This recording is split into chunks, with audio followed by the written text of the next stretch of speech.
Hello friends, so today we're going to talk about the UPPSALA theory of internationalization. Let me present myself. I'm Dr. Randhir Roopchund. I'm senior lecturer at the University of Mascarai. Now let's have a brief look at what we're going to speak today in our video. First, we're going to talk about the UPPSALA theory. We're going to talk about the stages of growth of international firm, and we are also try to look at some of the limitations of the theory. Now, let us briefly start with what the UPPSALA theory of internationalization states. Now, it simply states that all firms, they go through a very incremental and stage-wise process in the internationalization of the firms based on the experience they have acquired. Now, in a very simple way to put it, firms grow based on the experience that they gather gradually. So, we are just saying that firms, like, they start by exporting first, and then they set up their manufacturing units, and then they become multinational organizations. Now, why UPPSALA has developed such a theory is based on the research of multinational firms in Sweden. Now, when they have studied many multinational firms, for example, let's take the case of IKEA, what they have found is that IKEA, in the beginning, it was selling furniture only in the local market. But then gradually, as they started gaining experience and they started knowing more about the regional markets, they started selling the furniture not only in Sweden but also in the regional countries, the regional European countries. Now, what we are saying here is, as we grow up and you gain experience, you know more about the country, and you go know more about the market also. And so there's two types of experience you gain when you internationalize. One is what we call the general knowledge, and also what we call the market knowledge. Now, the UPPSALA model is a four-stage process which I will go through together with you. Now, the four-stage process, in the four-stage first process of internationalization, the first stage is when the firm goes for what we call sporadic exports. So what we are saying here, sporadic exports, means the firm sells on an ad hoc basis, as and when there is a particular production and so on. So it's not so regular. But then the second stage is where the company now exports through intermediaries. Now, intermediaries could be agents, it could be what we call now agency firms and so on, who can help the company to export the product. And then after some time, what the firm will do is it will consider the establishment of a foreign subsidiary.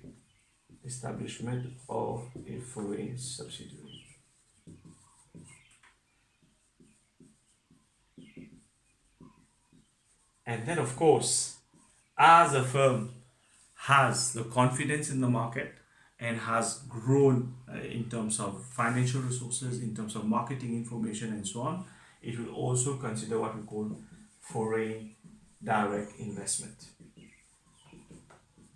Now, does it sound logical based on what we explained regarding the IKEA? Yes. If you see IKEA's growth pattern, you will see that first it was selling furniture in the Sweden market itself, then started selling furniture in the European countries, and after some years it went international and went global. So this is one illustration of what we call the model of UPPSALA. Now, let's go once again on this. So first stage, sporadic exports. Second stage, exports through intermediaries.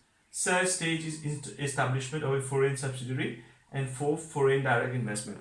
Now, as I explained to you in the beginning, the whole thrust of this theory is that we need to have what we call general knowledge and marketing knowledge.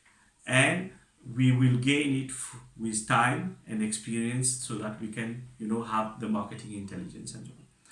Now, so far in this video, we have talked about what the theory states. Secondly, we have also explained the four-stage model. Now, the third part, which is a very interesting part, is do you really think that in all circumstances, firms should go sequentially and in an incremental phase? Now, in some cases, we have said in the case of IKEA, it is true, but in many cases, it might not be true as well. Let's take the examples of technology-oriented firms. Okay, let's take the case of Uber, Airbnb, and so on. They are called what we call the born global firms. Now, because they are technology-oriented firms and they can be accessible at the same time, this theory might not be so applicable. This is, for me, one of the limitations of the UPPSALA model.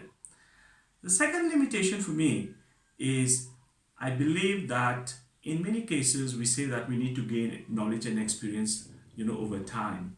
But we also know that we can go gain knowledge by hiring people, by people who have a certain expertise in the field, by getting some expats, multinational experts on specific fields.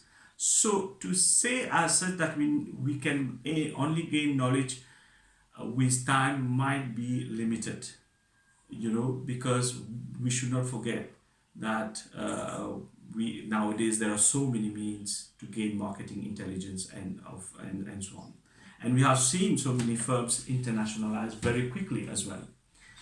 So that's another limitation of the UPPSALA's theory model. Now, in other cases as well, we should not forget that we are living in a world of market imperfections as well. So market imperfections also can be one of the limitations in terms of internationalization, where we make the difference between tacit knowledge and explicit knowledge.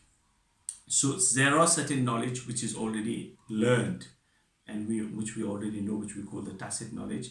And then of course we are also talking about the explicit knowledge. So guys, we have been explaining so far the UPPSALA's theory of internationalization. We have first explained what this theory states. If you can remember, first it states that we can go internationalize in a very gradual and incremental process.